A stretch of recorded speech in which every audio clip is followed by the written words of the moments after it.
Hi everyone, welcome back to my YouTube channel Data Playground. So today in this particular video we'll be discussing about the data frame, and particularly in the data frame, how to create a data frame, in how many ways we can create a data frame, how to access the elements of a data frame, and some basic operations on the data frame. So without further delay, let's switch to my laptop screen and then I will show you practically how to do all these things. So hi everyone, today we are going to look at the data frame. So data frames are basically two-dimensional data structures arranged in rows and columns. You can think of your Excel sheet, how you work in the Excel sheet. You have different rows and you have columns. In columns you have different data types. In some of the columns you have the integer value, in some you have the string value, in some you have the date value. The same is the data frame. And one of the key aspects of the data frame is we can change the values of the data, the elements of the data frame, and the size also we can change. Now coming to the ways in which we can create a data frame. So the first way is using a list. Here we are passing a list in the pd.dataframe. pd.dataframe method, we are simply passing a list which we have created here, and it will give me a data frame. So if I run it for you, so the data frame is ready here. So as you can see, as we had not passed any of the column names, it automatically gave as 0 here. Now the second way to create a data frame is by using a list of lists. So what we are doing here, we are defining individual list here, 1, 2, 3, 4, and we are combining all these separate lists with the one list. You can see the outer square bracket here and the last square bracket here. So we are basically creating a list of the lists, and we can simply pass this list of list in the pd.dataframe method, and we can actually give the column names also here.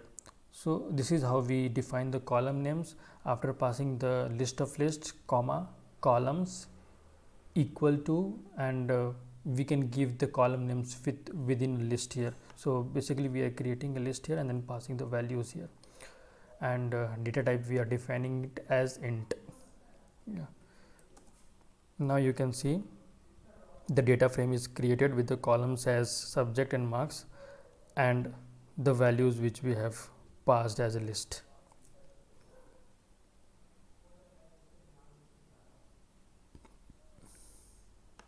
Now the third way in which we can create data frame is by using dictionary of the list. So to create a dictionary of the list, as you know that to create a dictionary, first we have to define the curly braces. So we have defined two curly braces, and within that curly braces we have to give some key and the value. So this subject is the key, and the value we are passing it as a list here.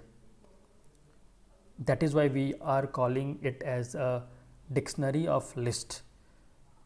The key is marks here and the values we are passing as list here. So, and this dictionary of list we can pass in the pd.dataframe method, and you should get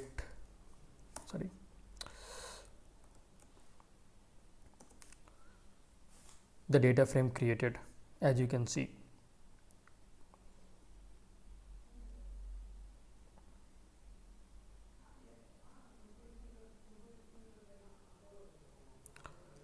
Now the next way in which we can create a data frame is by using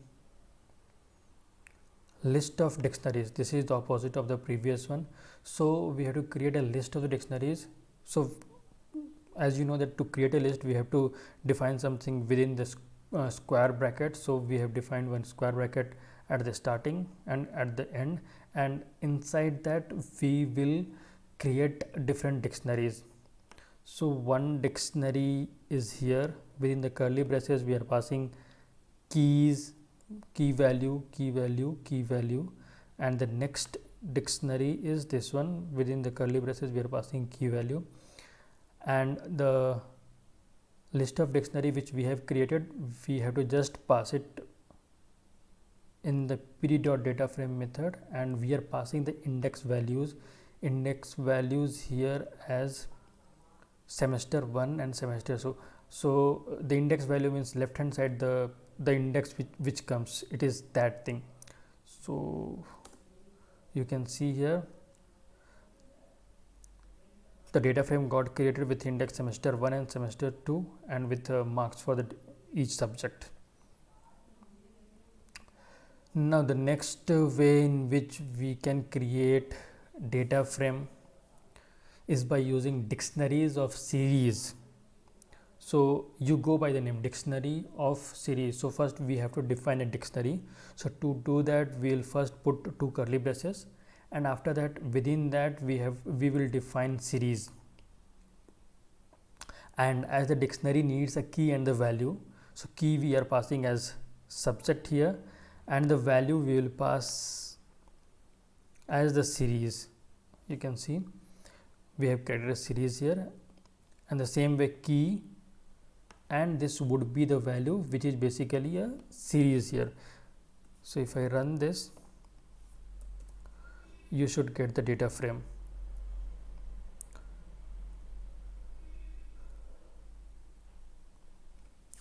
Now to select all the values from a column, we can just pass that column name in that data frame, like I am doing here. Data frame 5, way 5, which is this data frame. We are just passing the column name subject. It should give me all the subject names. Yes, you can see. Now to add any column in a data frame, we can just define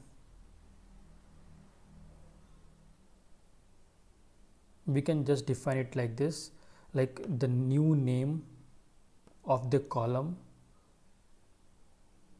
with that data frame within the square brackets, and the values we will pass in a list as I am doing it here, and it would simply add a column in the data frame. You should be able to see it. You can see the grade column is added with the values a plus a plus a plus, which I am passing it from here. Now to delete the column from a data frame, we can just use the method .pop, and within that within the braces we have to pass that column name. It will get deleted. You can see it got deleted.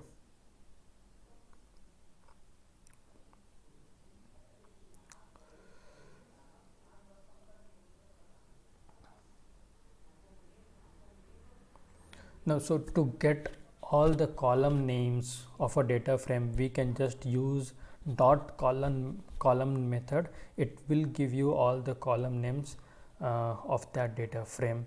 So this is basically very important when we do any machine learning problem and we have some Excel sheet or CSV sheet with us. We would want to know that which all columns are there in that CSV on which we can do our analysis. So this is very handy. You can see we have the subject and marks column here, so it is getting printed. Now the another important thing is, suppose we want to have a sneak peek onto what the data we have in the first few rows of the data frame. So we can use .head method, data frame .head method. If we don't pass any value here, then by default the value would be 5.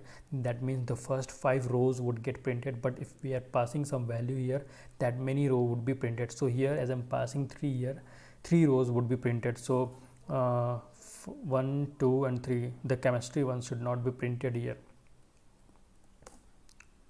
Yeah, you can see.